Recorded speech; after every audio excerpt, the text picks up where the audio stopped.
Title: My cheating wife told me the truth. I'm tired of hiding, so just know I have a strong, passionate lover. From now on, he'll sometimes stay overnight at our place, my wife said calmly. I smiled and replied, I think he'll be useless to you. He's already lost his most important asset. I sat at the dinner table, sipping my coffee, when my wife Claire leaned back in her chair with a smug grin. She swirled the wine in her glass, watching me with that arrogant look I had grown to hate over the past few months. I'm tired of hiding, so just know I have a strong, passionate lover, she said, as casually as if she were commenting on the weather. She set her glass down and stared at me. And now, he'll sometimes stay overnight at our place. My fingers tightened around my coffee mug, but I didn't react the way she expected. No shouting. No anger. Just a slow, steady breath. I already knew. I had seen the signs. Late nights at work, a sudden obsession with her appearance, the way she avoided my touch, but kept her phone close at all times. But hearing her say it out loud, without shame, that was different. She was testing me, waiting for me to explode, to beg, to fight. Instead, I smiled. A small, knowing smile. I think he'll be useless to you, I said smoothly, lifting my coffee cup to my lips, considering he's already lost his most valuable tool. Her smirk disappeared. Her lips parted slightly, confusion flashing in her eyes. What are you talking about? I set the cup down gently, leaned forward, and met her gaze. You're about to find out. Claire stared at me, her confidence starting to fade. She had expected rage, maybe sadness or desperation, anything but this unsettling calm. What do you mean? She asked, her voice slightly shaky. I leaned back, watching her begin to squirm. I had let her believe she was in control. That was her first mistake. You'll see soon enough, I said, standing up. I suggest you enjoy tonight. It's the last time things will feel normal. I left her at the table, letting her paranoia grow. She had no idea what was coming. I had been planning this moment for weeks, ever since I first sensed something was wrong.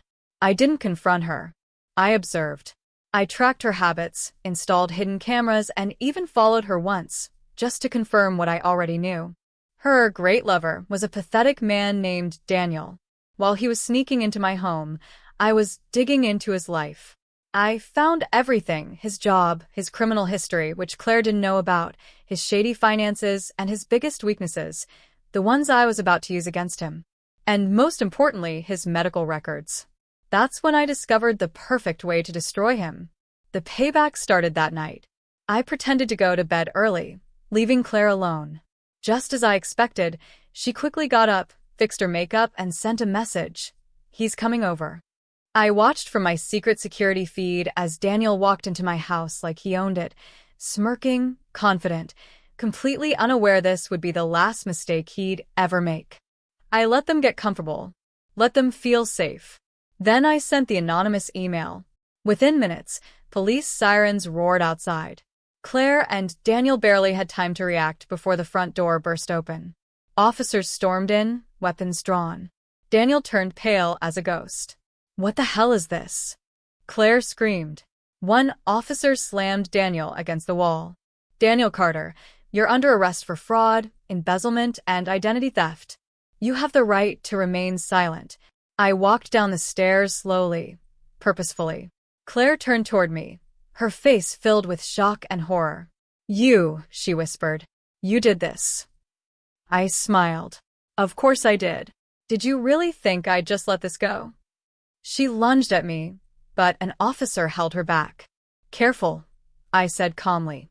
You're still legally my wife. And when I'm done, you'll be left with absolutely nothing. Claire's world began to crumble. But this was just the beginning. She stood frozen as Daniel was dragged away in handcuffs, his protests drowned out by the officers reading him his rights. Her face twisted with a mix of shock, fear, and fury. What have you done? She spat, her voice trembling. I leaned against the doorway, arms crossed, watching her finally realize that she had lost control. Me? I asked, pretending to be surprised. I just let the law do its job. You might want to sit down, Claire. Your life's about to get a whole lot more complicated. She clenched her fists. You think you've won? That bastard will be out on bail in no time. I chuckled and shook my head. You still don't understand, do you? I wasn't just watching you two fool around. I was investigating. And I found everything I needed to make sure Daniel never walks away from this. Her expression changed. I pulled out my phone and opened a file. Let me paint a clearer picture. Your great lover isn't just a cheating loser. He's a criminal. Fraud. Identity theft. A long list of unpaid debts. And, oh, look at this, a history of soliciting underage girls online. Claire's face turned pale.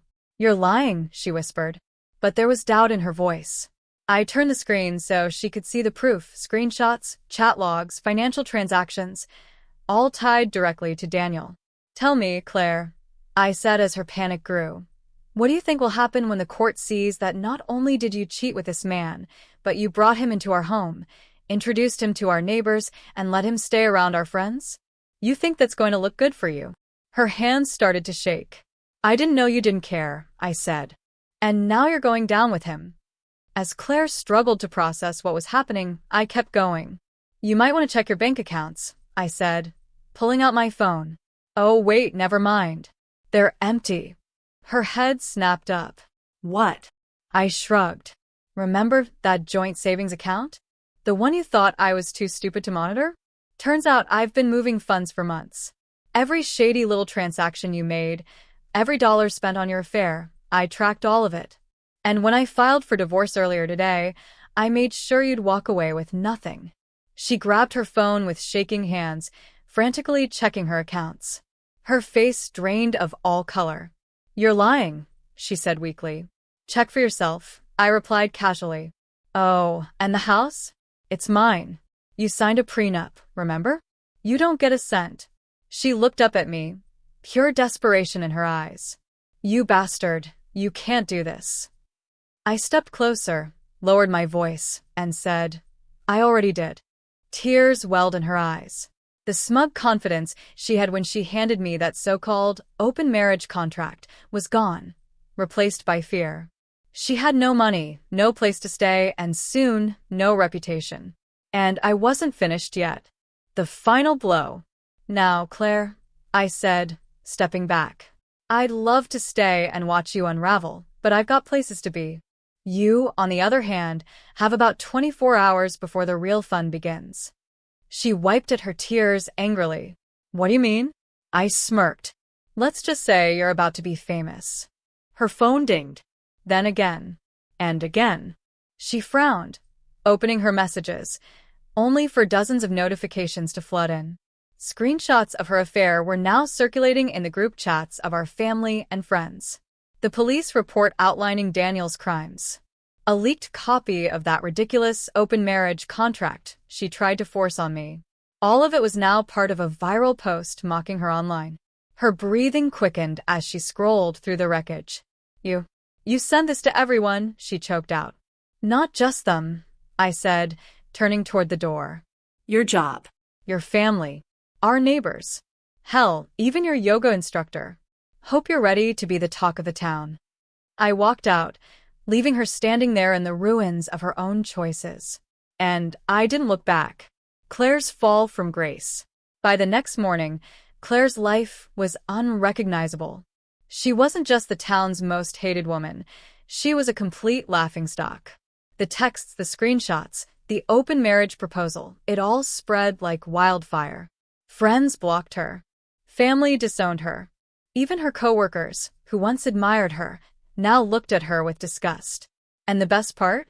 Her boss fired her. The company couldn't afford the scandal.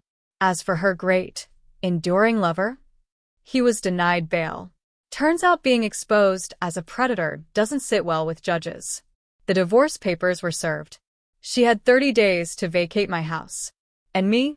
I was thriving, better than ever. Claire's desperation. That night, Claire called me, crying, begging. Please, we need to talk, she sobbed through the phone. I'm sorry. I made a mistake.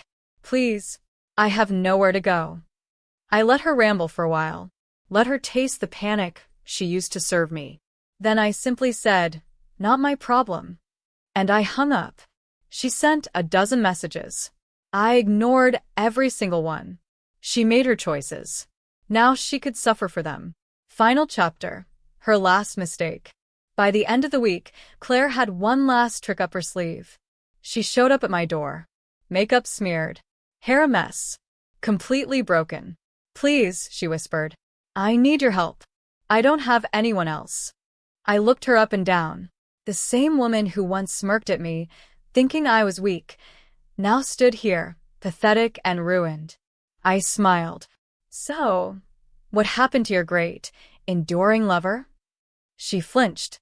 Gone, she murmured. He won't even take my calls. I chuckled. Yeah, neither will I. Then I shut the door in her face. She collapsed, sobbing. But I didn't care. She was dead to me. And with that, I walked away, leaving her to drown in the wreckage she built for herself. Was this revenge justified? Or did it go too far? Let us know what you think in the comments. And if you love jaw-dropping pro-revenge stories, make sure to hit that subscribe button and smash the like for more thrilling tales you won't want to miss. Every like, share, and follow helps us bring you more of the stories you crave. Your support truly makes a difference.